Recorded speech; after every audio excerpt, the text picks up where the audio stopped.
A photograph never lies, but it never tells the whole truth either. A face can be immortal on magazine covers, yet erased from human memory. In the archives of Vogue and Harper's Bazaar, buried beneath decades of fashion history, lies the face that defined an era yet disappeared without explanation. Evelyn Tripp, the woman who graced over 40 magazine covers, who became the living embodiment of post-war American elegance, who inspired Christian Dior and captivated Richard Avedon, simply vanished from the fashion world at the height of her fame. The images remain, her ice-blue eyes staring from countless covers, her statuesque figure draped in the finest couture, her expression conveying a cool sophistication that epitomized 1950s glamour. But the woman behind those photographs became a ghost, remembered only by those who worked with her and forgotten by the world that once worshipped her image. How does someone go from being a face in every window to having no name in any book? How does a woman who embodied an entire decade of style become more invisible than the film she was photographed on? The story of Evelyn Tripp is fashion's most beautiful tragedy. Proof that while photographs can make you immortal, they can also make you disappear. She was seen by millions, but never truly seen at all. The year was 1944, and the world was still consumed by war. In a military hospital in England where American soldiers recovered from wounds sustained in the European theater, a young woman from Ohio was working the night shift as a nurse. Evelyn Tripp had volunteered for overseas service not out of any grand sense of patriotism, but simply because she wanted to help.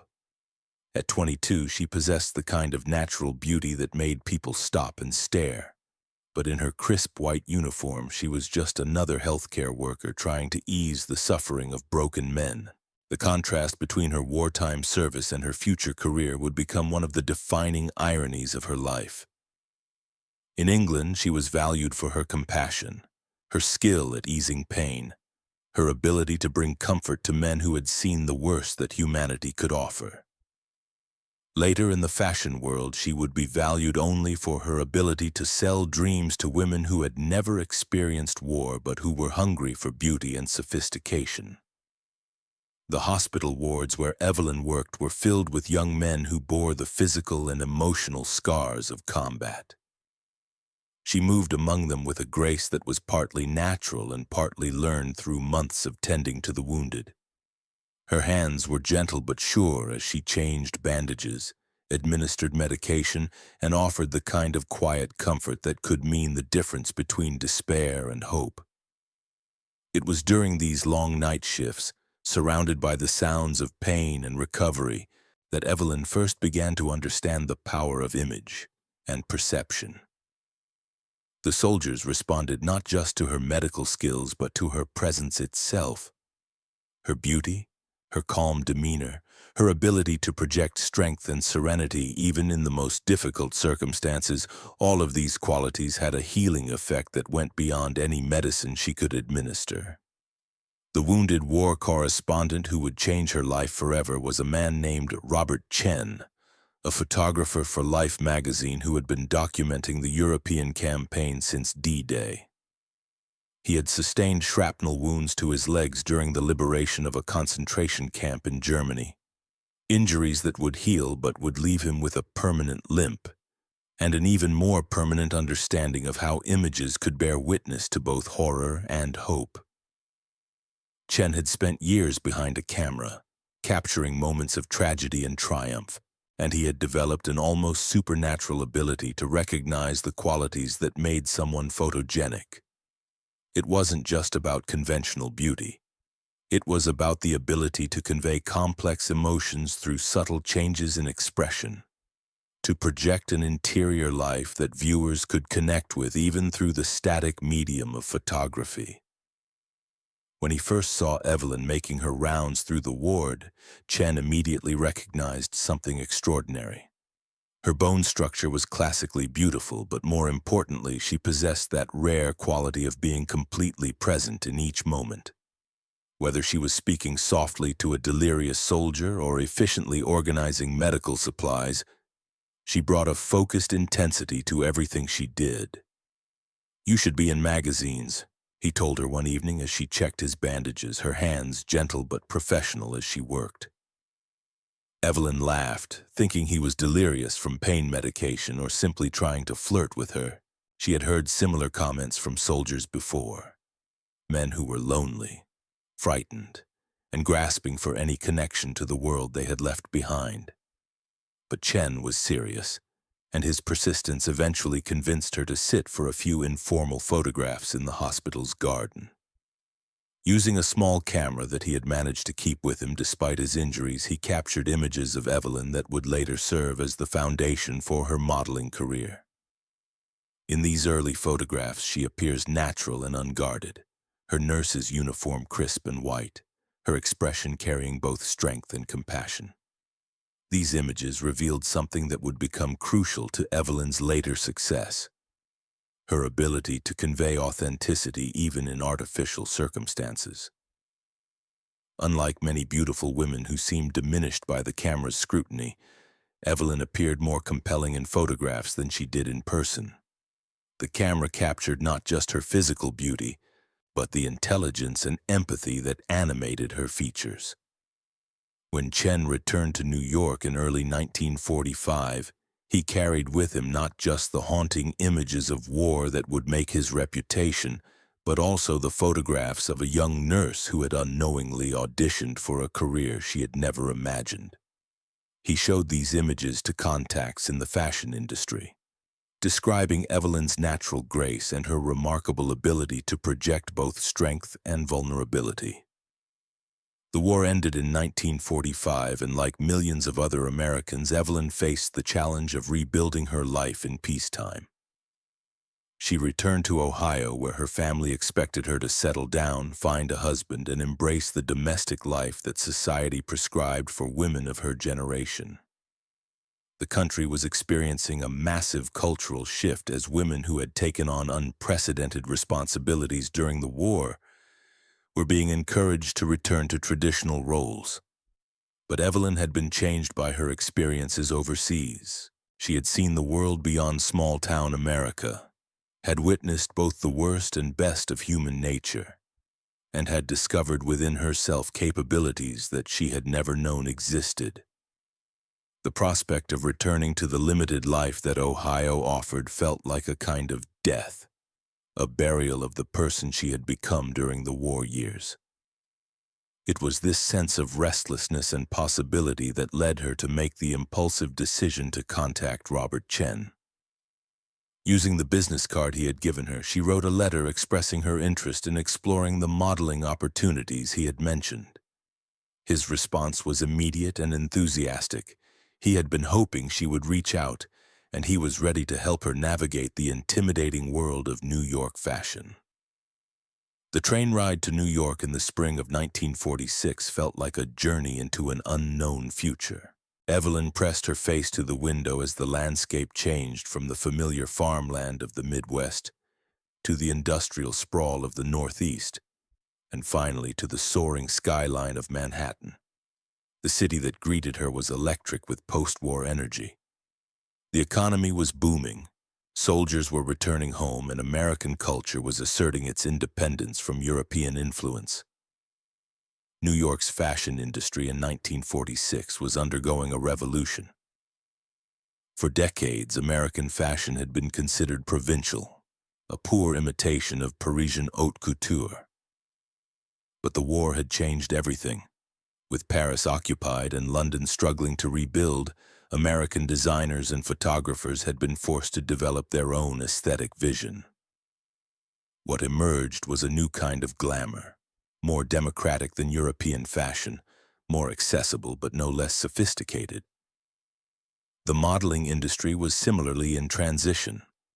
The pre-war ideal of feminine beauty, soft, demure, and unthreatening, was giving way to something more complex and modern. Photographers like Richard Avedon and Irving Penn were experimenting with new techniques that emphasized psychological depth and emotional complexity. They needed models who could convey not just beauty, but intelligence and character. Evelyn's first professional photographs, taken in a cramped studio on the Lower East Side, revealed immediately why Chen had been so enthusiastic about her potential. She possessed that rare combination of classical beauty and modern sophistication that cameras loved. Her features were strong but feminine, her presence commanding but not intimidating. Most importantly, she could convey complex emotions with subtle changes in expression, a quality that would make her invaluable to the fashion photographers who were revolutionizing their industry. The collaboration between Avedon and Evelyn began almost by accident. Avedon, still establishing himself as one of the most innovative photographers of his generation, was looking for models who could bring life and personality to fashion photography. The static poses and artificial expressions that had dominated the field bored him. He wanted to capture movement, emotion, and the kind of spontaneous moments that revealed character. When Evelyn first entered Avedon's studio, she was nervous and uncertain, still learning the basics of modeling. But Avedon had an extraordinary ability to put his subjects at ease, and he quickly recognized that Evelyn's background as a nurse had given her qualities that were invaluable in front of the camera. She was comfortable with her body, unself-conscious about being observed, and possessed a natural grace that required no artificial enhancement. The famous photograph of Evelyn in the white Christian Dior gown was taken during one of these early sessions. Avedon had been experimenting with dramatic lighting effects, using strong contrasts between light and shadow to create images that were more like paintings than traditional fashion photographs. When Evelyn stepped into the light wearing the flowing white gown, the effect was electric.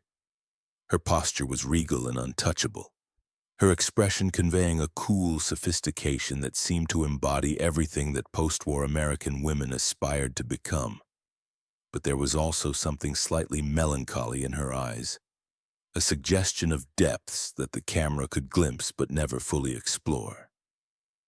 The photograph became an instant classic, appearing on the cover of Harper's Bazaar and establishing Evelyn as one of the most sought-after models in New York. Irving Penn's approach to photographing Evelyn was different but equally revelatory. Where Avedon emphasized movement and spontaneity, Penn was known for his meticulous attention to detail and his ability to capture the essence of his subjects through careful composition and lighting. His studio was a temple of precision, where every element was carefully controlled to create images of stunning clarity and depth. Penn's most famous portrait of Evelyn showed her in a simple black dress, looking directly into the camera with an expression that was both confident and slightly vulnerable. The photograph revealed a more complex woman than the Ice Queen of Avedon's images, someone who was intelligent, thoughtful, and perhaps a little lonely despite her success. The technical excellence of Penn's work brought out qualities in Evelyn that other photographers had missed. His meticulous lighting revealed the subtle planes of her face, the way her expressions could shift from cool detachment to warm engagement with the slightest change in angle or mood. His photographs showed that beneath the sophisticated exterior was a woman of considerable depth and complexity. These early collaborations established Evelyn as one of the defining faces of post-war American fashion. By 1948, she was appearing regularly on the covers of Vogue, Harper's Bazaar, and other major fashion magazines. Her image became synonymous with a new kind of American elegance, sophisticated but not pretentious, glamorous but not unapproachable, modern but respectful of classical standards of beauty. But success in the fashion world came with challenges that Evelyn had not anticipated. The modeling industry of the late 1940s was still relatively small and intimate, but it was also highly competitive and often cruel. Models were expected to maintain impossible standards of physical perfection while projecting an image of effortless sophistication. Any sign of aging, weight gain, or personal problems could end a career overnight. The pressure was particularly intense for someone like Evelyn, who had become not just a model but a symbol of American style, She was expected to embody an ideal that influenced how an entire generation of women saw themselves. Every photograph was scrutinized, every public appearance analyzed for signs that she was losing her edge or failing to meet the standards she had helped establish. The fashion shoots themselves were often grueling affairs that bore little resemblance to the glamorous images they produced. Models would spend hours in uncomfortable poses, wearing clothes that were often ill-fitting or impractical, while photographers and art directors sought to capture the perfect image. The beautiful photographs that appeared in magazines were the result of countless takes, careful lighting, and extensive retouching. A level of artifice that could make the models themselves feel like strangers to their own images. Evelyn's relationship with Christian Dior was particularly important during this period. Dior's new look, introduced in 1947, had revolutionized women's fashion with its emphasis on feminine curves and luxurious fabrics. Evelyn's tall, elegant figure was perfectly suited to Dior's designs, and she became one of his favorite models for both runway shows and magazine photography. Working with Dior gave Evelyn access to the highest levels of the fashion industry. She traveled to Paris for couture shows, wore clothes that cost more than most people's annual salaries, and found herself at the center of a cultural movement that was reshaping how women dressed and saw themselves. But the experience also highlighted the artificial nature of the world she had entered. A world where image was everything and substance was often irrelevant. The relationship with Balenciaga was equally significant but very different in character. Where Dior was theatrical and publicity-conscious, Balenciaga was intensely private and focused solely on the craft of clothing design. His clothes were architectural in their precision, requiring models who could move with the kind of controlled grace that his designs demanded. Evelyn found working with Balenciaga both challenging and rewarding. His perfectionism matched her own professional standards, and his clothes brought out qualities in her posture and movement that other designers had not recognized. The photographs of her wearing Balenciaga designs showed a more severe and sculptural beauty, emphasizing the strong bones of her face and the elegant lines of her figure. But even as her professional success reached new heights, Evelyn was struggling with the personal costs of her career. The constant scrutiny, the reduction of her identity to her appearance, the pressure to maintain an impossible standard of perfection, all of it was taking a toll that she was careful to hide from the public and even from her closest colleagues. The fashion industry of the 1950s had little understanding of or sympathy for the psychological pressures that models faced.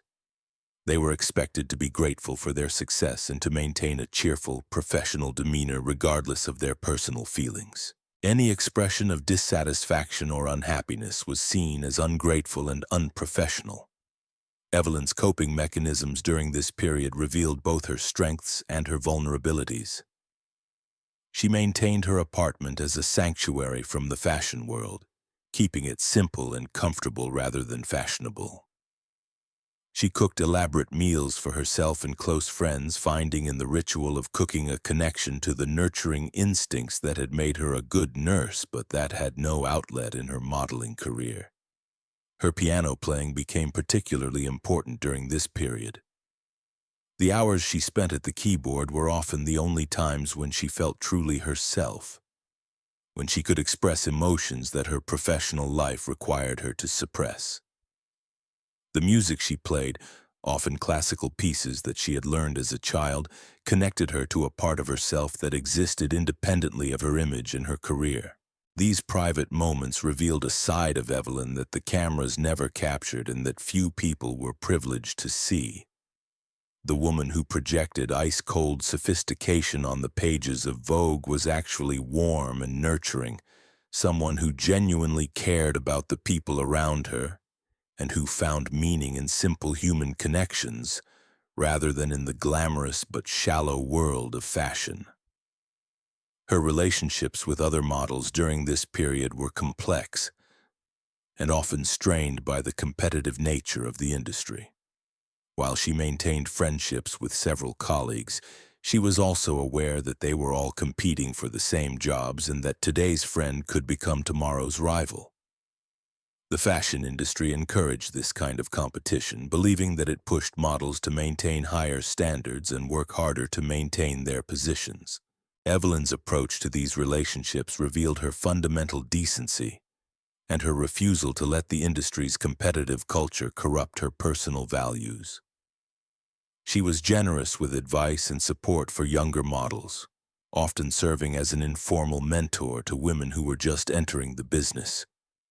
She warned them about the industry's pitfalls while helping them navigate its challenges, trying to prepare them for the psychological pressures that she herself was struggling to manage. In a letter to a friend from her nursing days, she wrote, "They dress me like a queen, but I feel like a mannequin. I spend my days pretending to be people I'm not, wearing clothes I could never afford if I weren't being paid to wear them. Sometimes I catch myself in a mirror and don't recognize the person looking back at me." This sense of disconnection between her public image and her private self would become a recurring theme in Evelyn's life. The woman who appeared on magazine covers as the epitome of sophisticated confidence was often lonely and uncertain in her personal life. The fashion world was glamorous but shallow, filled with people who were interested in her only as long as she remained beautiful and marketable. Despite her success, Evelyn remained grounded in ways that surprised those who worked with her. She kept her apartment simple and comfortable, preferring to cook her own meals rather than eat at fashionable restaurants. In her free time, she played piano, a skill she had learned as a child, finding in music the emotional outlet that her professional life denied her. These private moments revealed a side of Evelyn that the cameras never captured. The woman who projected ice-cold sophistication on the pages of Vogue was actually warm and nurturing, someone who genuinely cared about the people around her. She maintained friendships with other models, often serving as a mentor to younger women entering the industry, warning them about its pitfalls while helping them navigate its challenges. As the 1950s progressed, Evelyn's career reached new heights. She became the face of Christian Dior's new look, her tall, elegant figure perfectly suited to the designer's revolutionary silhouettes. She worked with Balenciaga, whose architectural approach to fashion complemented her natural sophistication. Every major fashion magazine wanted her on their covers, and every important photographer wanted to work with her. But even at the height of her success, Evelyn was already expressing doubts about her career and her place in the fashion world. In interviews from this period, she spoke about feeling trapped by her image, unable to be seen as anything other than a beautiful object to be photographed and admired. "Fashion gave me wings," she said in a rare interview, "but clipped them when I tried to fly." The comment revealed her growing frustration with an industry that valued her appearance over her intelligence, her marketability over her humanity. The pressure to maintain her image was enormous. The fashion industry of the 1950s demanded perfection from its models. They had to be beautiful, sophisticated, and agreeable at all times. Any sign of aging, weight gain, or personal problems could end a career overnight. Evelyn felt this pressure acutely, understanding that her success depended on maintaining an impossible standard of physical and emotional perfection. This pressure was compounded by the industry's expectation that successful models would endorse products that might conflict with their personal values. Evelyn famously turned down lucrative contracts to advertise alcohol and cigarettes, believing that her image should represent health and sophistication rather than vice. This decision cost her significant income but allowed her to maintain what she called her clean image. As the decade progressed, changes in fashion and photography began to threaten Evelyn's position at the top of the modeling world. Younger models with different looks were emerging, and the aesthetic that had made Evelyn famous was beginning to seem dated. The cool, aristocratic beauty that had defined the 1950s was giving way to something more youthful and rebellious. Fashion had immortalized her face but was about to kill the person behind it. The industry that had created her was now ready to discard her, proving that even queens on magazine covers could become nameless when the trends changed. Evelyn watched these changes with a mixture of resignation and relief. She had achieved everything that the fashion world could offer, but she had also paid a significant personal price. The constant pressure to be perfect, the reduction of her identity to her appearance, the isolation that came with being treated as an object rather than a person. All of it had taken its toll. It was around this time that rumors began circulating about Evelyn's relationship with Vogue magazine. Some sources suggested that she had had a falling out with the publication's powerful editor, Diana Vreeland, over creative differences. Others claimed that she had been passed over for a major cover shoot in favor of a younger model, and had decided to leave the industry rather than accept diminished status. The truth was probably more complex and more mundane than the rumors suggested. Evelyn had simply grown tired of being a fashion mannequin and wanted to reclaim her life and her identity. She had achieved financial security through her modeling career, and she was ready to explore other possibilities. The woman who had once been in every window was tired of being seen but never truly known. In 1959, at the age of 37 and still at the height of her beauty and fame, Evelyn Tripp made a decision that shocked the fashion world. She retired from modeling. There was no announcement, no farewell shoot, no explanation offered to the press. She simply stopped taking assignments and gradually faded from public view. The fashion industry's reaction to her departure was mixed. Some saw it as a betrayal of the opportunities she had been given, a selfish decision that left magazines and photographers scrambling to find replacements. Others understood her desire for privacy and respected her decision to leave on her own terms. Evelyn herself offered no public explanation for her retirement. In the few interviews she gave after leaving modeling, she spoke vaguely about wanting to explore other interests and live a more normal life. She declined offers to return to modeling, even for special projects or retrospective shoots that might have helped cement her legacy. The years following her retirement were marked by deliberate obscurity. Evelyn moved away from New York, settling in a smaller city where she could live anonymously. She pursued interests that had been impossible during her modeling career. She took art classes, learned new languages, traveled to places that interested her rather than places that would photograph well. Those who knew her during this period described a woman who seemed genuinely happy for the first time in years. Freed from the constant pressure to be perfect, she could finally relax and be herself. She cooked elaborate meals for friends, played piano for her own enjoyment, and engaged with the world as a person rather than as an image. But this happiness came at a cost. As the years passed, Evelyn's name began to fade from fashion history. New models emerged to take her place, and the magazines that had once competed for her services moved on to fresh faces. The woman who had been a face in every window gradually disappeared from public consciousness. The irony was devastating.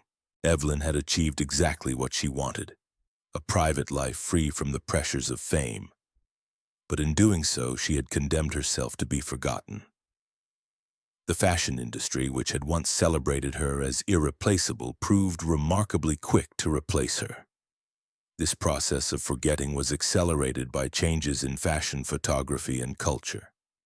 The cool, sophisticated aesthetic that Evelyn had embodied gave way to the youth-obsessed culture of the 1960s. Models like Twiggy, with their childlike faces and rebellious attitudes, represented everything that Evelyn's era had not been. The elegance and sophistication that had made her famous seemed old-fashioned and irrelevant to a new generation. The few fashion historians who remembered Evelyn faced a practical problem. She had given no interviews about her career, written no memoirs and left behind no extensive personal archive. Her story existed only in the photographs themselves and in the memories of those who had worked with her, many of whom were aging or had died. This lack of documentation made it difficult to construct a complete picture of her life and career. Unlike other models of her era who had courted publicity or written about their experiences, Evelyn had maintained her privacy so completely that she had almost erased herself from history. As the decades passed, fashion began to rediscover its own history. Museums mounted exhibitions about the golden age of fashion photography, and critics began to reassess the work of photographers like Avedon and Penn. In these retrospectives, Evelyn's face appeared again and again, but always as a beautiful anonymous presence rather than as a named artist in her own right. Curators struggled to identify her in many photographs, and when they did, they had little biographical information to offer visitors. She had become what she had perhaps always been in the minds of many in the fashion industry: a beautiful object rather than a complete person. The few people who had known Evelyn personally during her modeling career began to speak about her with a mixture of admiration and regret. Richard Avedon in his later years called her the perfect face of an era, but admitted that he had never really known her as a person. Irving Penn described her as impossibly elegant but utterly mysterious, someone who had revealed herself only in fragments. Her former colleagues remembered her as professional, reliable, and kind, but also as someone who had kept her inner life carefully hidden. She had been friendly but not intimate, sophisticated but not pretentious, beautiful but not vain. In retrospect, these qualities made her an ideal model but a difficult person to know or remember. The tragedy of Evelyn Tripp's story is not that she suffered some dramatic downfall or met an untimely end. Instead, it's the quieter tragedy of someone who achieved everything that society told her to want, only to discover that none of it brought her happiness or fulfillment. She had become famous for her appearance rather than her accomplishments, celebrated for her ability to sell clothes rather than for any intrinsic worth as a person. In choosing to walk away from that success, she had reclaimed her humanity but lost her place in history. The photographs that had made her famous outlived her memory, becoming anonymous artifacts of a bygone era rather than documents of a specific person's life and career. Today, Evelyn Tripp exists primarily in museum archives and private collections, her face appearing in exhibitions about the golden age of fashion photography, but her name often unknown to viewers. She has become the ultimate symbol of fashion's beautiful tragedy, immortal in images but mortal in memory. The photographs remain, but the person within them has vanished. The photographs themselves tell a story that their subject could never articulate. In Avedon's portraits, we see the cool sophistication that defined an era.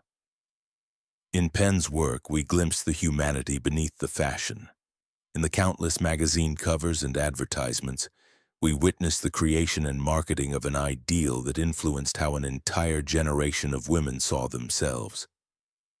But what we don't see in any of these images is the woman herself, her thoughts, her dreams, her struggles with an industry that valued her only for her appearance. The photographs never lie, as she once said, but they never tell the whole truth either. They preserve her image while erasing her essence, making her immortal and invisible simultaneously. Evelyn Tripp, the forgotten face of postwar fashion, achieved a kind of immortality after all, not through the photographs that preserved her image, but through the example she set of someone who refused to let that image define her entirely. She proved that sometimes the most courageous thing you can do is disappear while you're still in control of your own narrative, rather than wait for the world to forget you on its own terms. She was once a face in every window. Now she has no name in any book. But perhaps that was always her greatest victory. Choosing to be remembered as a person who escaped the frame rather than as a beautiful prisoner trapped within it forever.